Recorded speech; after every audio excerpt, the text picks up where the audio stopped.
Assalamualaikum warahmatullahi wabarakatuh. Terima kasih pada kesempatan kali ini saya Maulidia Amalina Rizky selaku dosen Prodi Manajemen Fakultas Ekonomi dan Bisnis Universitas Muhammadiyah Gresik ingin menyampaikan hasil penelitian saya pada tahun ajaran 2020-2021 terkait dengan tema peran ganda wanita karir dalam manajemen keluarga. Adapun hal-hal yang mendasari adanya penelitian ini, yang pertama adalah kita ketahui bersama bahwasanya angka perceraian di sekitar kita itu cukup tinggi, terutama di Kabupaten Gresik. Jadi hasil dari BPS itu menyatakan bahwasanya angka perceraian di Kabupaten Gresik itu cukup tinggi, dan itu dikarenakan hal-hal yang mendasari terjadinya perceraian itu salah satunya adalah faktor ekonomi. Ya, selain faktor ekonomi, di sana juga ada faktor KDRT, yaitu kekerasan dalam rumah tangga, dan juga ada kaitan dengan pihak ketiga. Ya, di dalam sebuah informasi Jatim News itu menyatakan bahwasanya perceraian yang didasari adanya pihak ketiga itu tidak hanya perselingkuhan, tetapi juga adanya peran dari orang tua ataupun mertua dalam sebuah rumah tangga. Jadi beberapa hal tersebut yang memicu terjadinya perceraian yang tinggi. Namun berdasarkan hasil riset juga bahwasanya memang kebanyakan perceraian itu terjadi adalah karena faktor ekonomi. Kenapa demikian? Karena ya kita ketahui ya faktor ekonomi itu sebagai dasar ya, sebagai dasar. Jadi tidak hanya saling percaya, saling mengerti dalam sebuah hubungan keluarga, tetapi juga ekonomi sebagai salah satu dasar penunjang ya, penunjang dalam sebuah keluarga. Lalu peran wanita, peran ganda wanita karir itu juga karena faktor kebutuhan ekonomi. Jadi misalkan apakah mohon maaf memiliki anak yang banyak, jadi butuh finansial yang besar juga, maka para wanita itu memilih untuk bekerja membantu perekonomian keluarga. Jadi tidak hanya hasil atau income dari si kepala keluarga saja, tetapi si wanita atau si ibu atau si istri ini juga membantu untuk menambah income keluarga. Karena apa? Karena kebutuhan ekonomi yang semakin banyak, semakin tinggi, itu membuat para orang tua, para pasangan berpikir untuk menambah penghasilan untuk memenuhi kebutuhan keluarga mereka.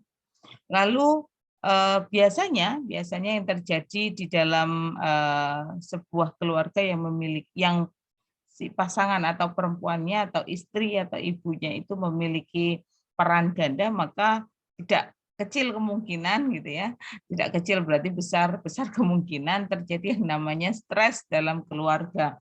Kenapa demikian? Karena kita ketahui bahwasanya tugas seorang wanita jika sudah berumah tangga atau membina sebuah keluarga, mereka punya peran yang besar gitu ya, peran yang besar dalam arti untuk keluarga, sebagai ibu, sebagai istri, sebagai pasangan, dan juga harus ditambah dengan sebagai pegawai atau tenaga kerja ya di luar rumah gitu ya, yang memang mereka harus keluar dari rumah gitu.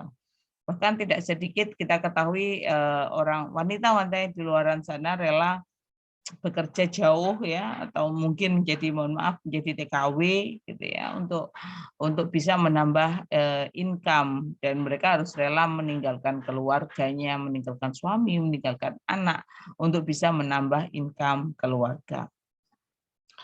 Oke, mungkin hal itu yang mendasari adanya penelitian saya. Jadi saya ingin melihat bagaimana sih si wanita atau peran ganda wanita karir dalam memanage, dalam mengatur manajemen keluarganya dari banyak aspek, Jadi bagaimana aspek konflik, bagaimana aspek ekonominya, bagaimana aspek apa namanya dirinya untuk membagi waktu.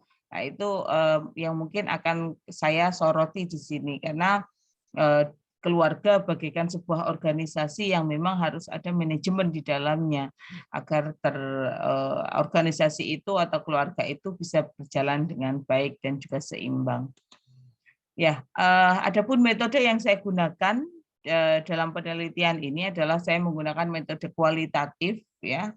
Kenapa kualitatif? Karena saya ingin menggali lebih dalam, saya ingin mengetahui atau ingin mengetahui motivasi mereka untuk memiliki peran ganda gitu ya. Selain jadi ibu rumah tangga, mereka juga jadi pekerja dan untuk menjadi ibu rumah tangga aja sudah banyak kegiatan, sudah banyak tugas yang harus dilakukan, apalagi harus ditambah menjadi ibu rumah tangga, menjadi pekerja di kantor atau di instansi manapun itu. Metode yang saya gunakan cukup satu, yaitu hanya wawancara. Saya menemui beberapa informan yang memang berkenan untuk saya wawancarai, dan saya mewawancarai beberapa peran, beberapa pekerjaan ya, jenis pekerjaannya. Yaitu pertama ada perawat. Kenapa perawat? Karena kita ketahui dari tahun lalu kita ada di kondisi pandemi, di mana perawat ini salah satu nakes yang memang ada di garda depan untuk menghadapi pandemi COVID-19, dan saya ingin tahu bagaimana cara mereka membagi waktu antara pekerjaan mereka ya sebagai nakes dan juga sebagai ibu rumah tangga, yang di mana mereka pasti punya anak gitu ya di dalam keluarganya.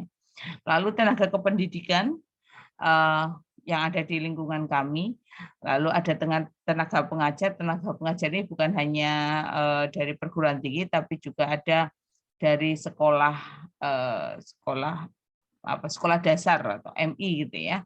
Lalu ada pegawai swasta yang di instansi swasta. Adapun hasil penelitian ya, yang kami hasilkan atau yang kami temukan, kami bagi menjadi 5 poin ya. Pertama adalah manajemen keuangan. Jadi mereka membagi ya si para wanita ini, saya sebutnya wanita ya. Para wanita ini membagi keuangan mereka untuk kehidupan pribadinya selaku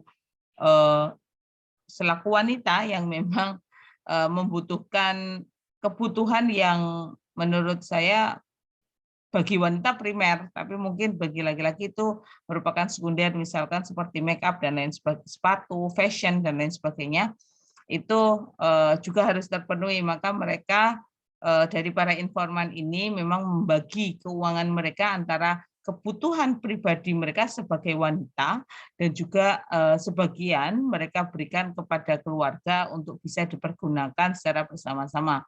Dalam arti entah itu untuk sekolah anak, untuk keluarga besar mungkin, atau untuk memang menopang kebutuhan sehari-hari di rumah, itu mereka dengan ikhlas dan legowo gitu ya, karena untuk memberikan penghasilan mereka untuk keluarga, karena kita ketahui bahwasanya jika seorang wanita sudah di dalam sebuah keluarga memiliki hak ya, memiliki hak untuk menggunakan penghasilannya untuk dirinya sendiri gitu ya, bukan untuk keluarga, tapi mereka merelakan sebagian penghasilannya untuk menopang ekonomi keluarga.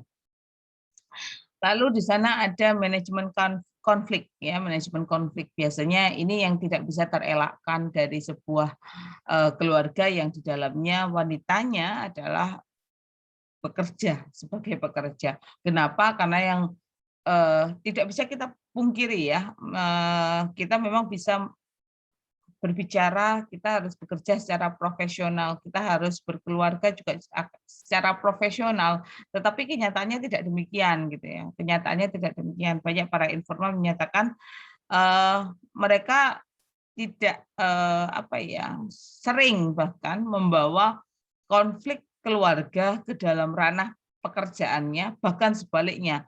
Jika ada konflik di dalam pekerjaannya, mereka terkadang terbawa ke dalam keluarganya. Misalkan di perusahaan itu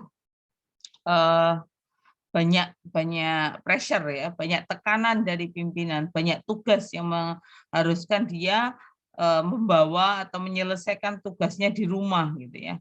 Dan sedangkan yang di rumah butuh perhatian gitu ya, butuh perhatian entah apakah itu kepala rumah tangganya atau si anak gitu ya, butuh perhatian. Dan terkadang kita kalau sudah dapat tekanan seperti itu dihadapkan pada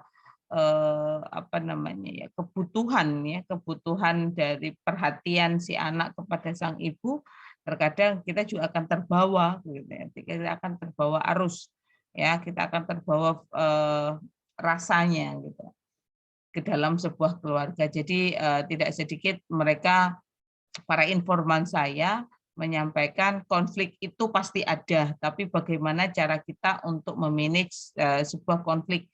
Jadi meminimalisir konflik. Sebisa mungkin mereka jika harus membawa pekerjaan ke rumah, mereka akan selesaikan saat mungkin ya malam hari, di saat semua keluarga sudah tertidur, sudah beristirahat, mereka harus menyisihkan waktu, menyisihkan tenaga untuk menyelesaikan tugasnya sebagai pekerja. Dan terkadang saat bekerja pun mereka terbawa suasana, dalam arti anak saya ini sudah makan belum, sudah dijemput sekolah belum.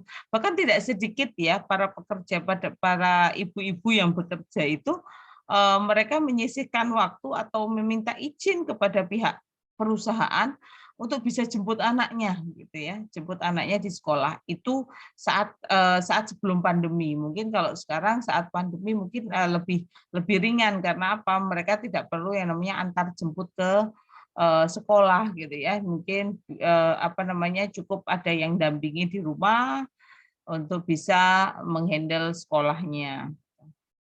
Dan kebanyakan yang menjadi informan saya adalah para wanita yang memiliki peran, yang berperan ganda, yang memiliki anak itu sudah bisa mandiri, dalam arti sudah minimal SMP ya, minimal SMP. Jadi apa yang mereka sampaikan adalah flashback dari apa yang mereka alami di masa lalu saat anak mereka mungkin masih kecil ya, mereka harus menitipkan anak mereka ke tempat penitipan misalkan. Nah, itu terkadang sebagai perempuan, sebagai wanita, di sana ada perasaan bersalah gitu ya. Ini menurut informan kami. Merasa bersalah harus menitipkan anak-anaknya dan lebih memilih bekerja di luar rumah. Tapi bagaimana lagi, karena memang kebutuhan keluarga.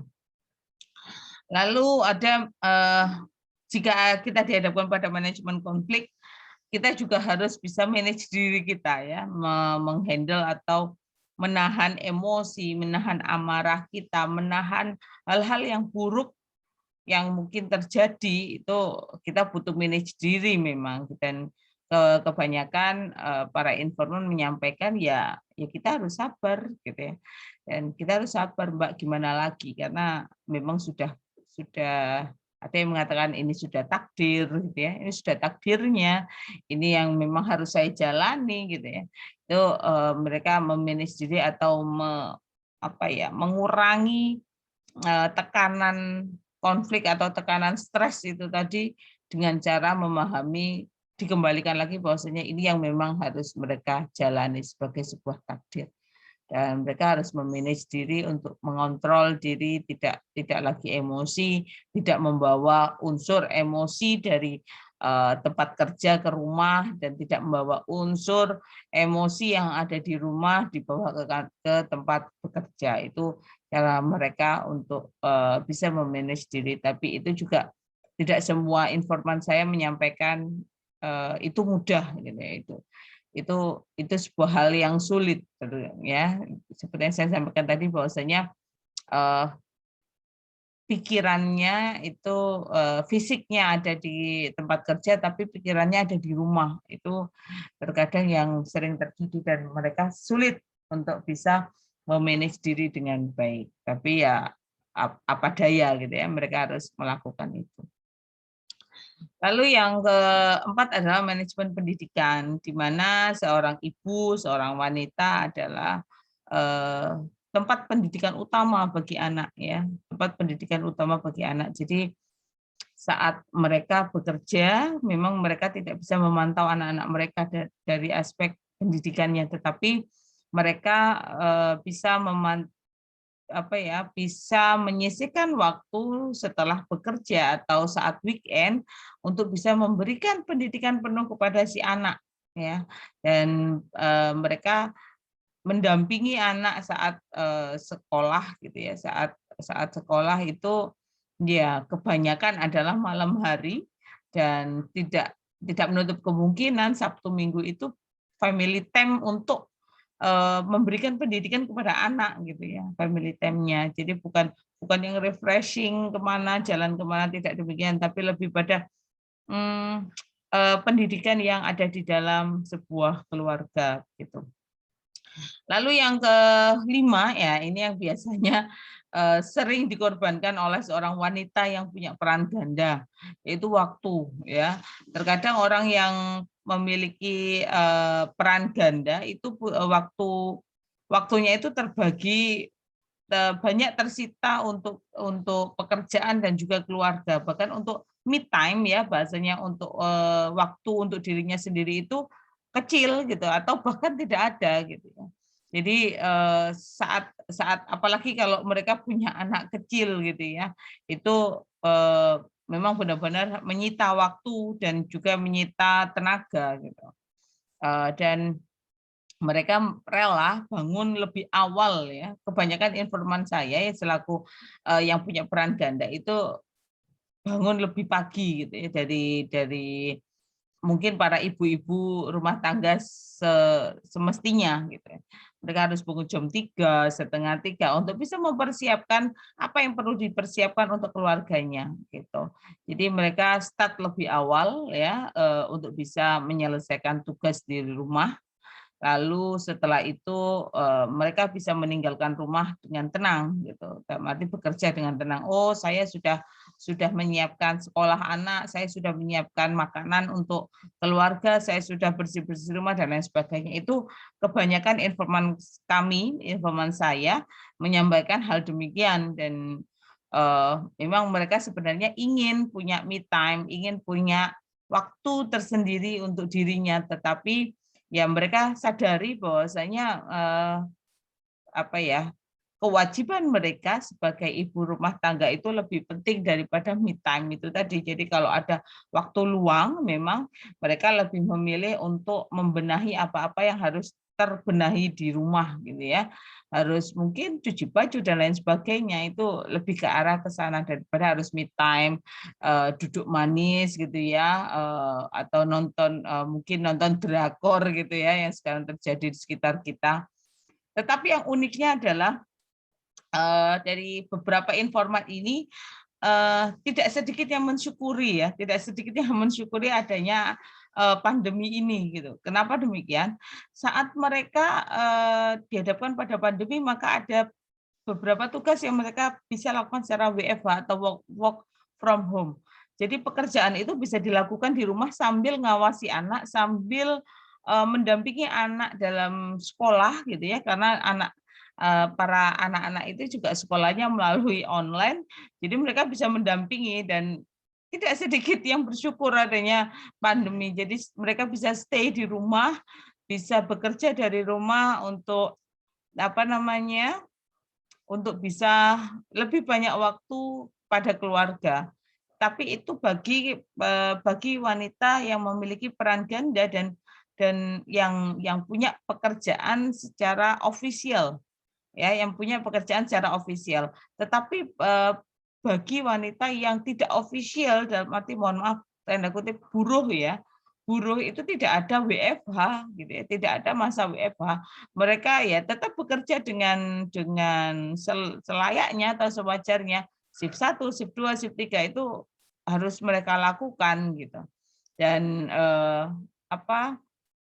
mereka tetap dihadapkan pada konflik-konflik yang sering terjadi saat ya mungkin apakah dengan pandemi ini mereka harus mengeluarkan dana lebih banyak ya, yang dulunya kita tanpa pembiayaan beli masker, beli hand sanitizer itu juga terjadi gitu ya, dan harus dikeluarkan dana itu gitu untuk proteksi diri memang, karena kalau buruh itu mereka memang harus bekerja di pabrik atau bekerja di perusahaannya gitu ya. Tapi kalau official mungkin masih bisa terbantu dengan adanya work from home. Mungkin itu hasil penelitian saya, dan saya ada dua rekomendasi ya untuk peneliti selanjutnya. Yaitu yang pertama, karena saya fokusnya hanya pada Gresik kota ya, wilayah GKB dan sekitarnya, dan harapan saya untuk peneliti selanjutnya dapat memperluas wilayah penelitian mungkin secara kabupaten ataupun secara provinsi gitu ya, untuk bisa melihat hasil yang lebih variatif lagi. Penambahan variasi informan lah, karena ini keterbatasan saya. Saya hanya bisa menemui para wanita yang memiliki profesinya official. Saya belum menemui para wanita yang menjadi buruh ya. Dan mungkin ini bisa dilakukan oleh peneliti selanjutnya agar hasil penelitiannya lebih variatif dan lebih luas lagi. Mungkin itu yang bisa saya sampaikan untuk hasil penelitian saya kali ini. Kurang lebihnya mohon maaf. Wassalamualaikum warahmatullahi wabarakatuh.